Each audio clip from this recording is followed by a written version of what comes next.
मनमाड येथे 21 डिसेंबर रोजी विश्वरत्न महामानव डॉक्टर बाबासाहेब आंबेडकर यांच्याबद्दल अवमानकारक वक्तव्य करणारे गृहमंत्री अमित शहा यांना प्रधानमंत्री यांनी पदावरून हटवावे व गुन्हा दाखल करण्याबाबत मनमाड शहरातील तमाम संविधानप्रेमी व आंबेडकर अनुयायांनी लक्ष केंद्रित करत मनमाड शहरातून रॅली काढत निवेदन देऊन निषेध व्यक्त केला। भारतीय संसदेतील सभागृहात विश्वरत्न महामानव डॉक्टर बाबासाहेब आंबेडकर यांच्याबद्दल अवमानकारक वक्तव्य करून संपूर्ण भारतातील नागरिकांच्या भावना दुखावल्या म्हणून गुजरातचा गुंड तडीपार गृहमंत्री अमित शहा यांस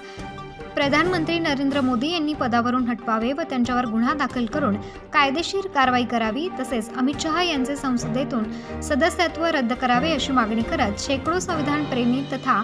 आंबेडकरवादी मनमाड यांनी स्वाक्षरी करून निवेदन दिले आहे। उत्तर महाराष्ट्र न्यूज नेटवर्कसाठी प्रज्ञानंद जाधव, नांदगाव।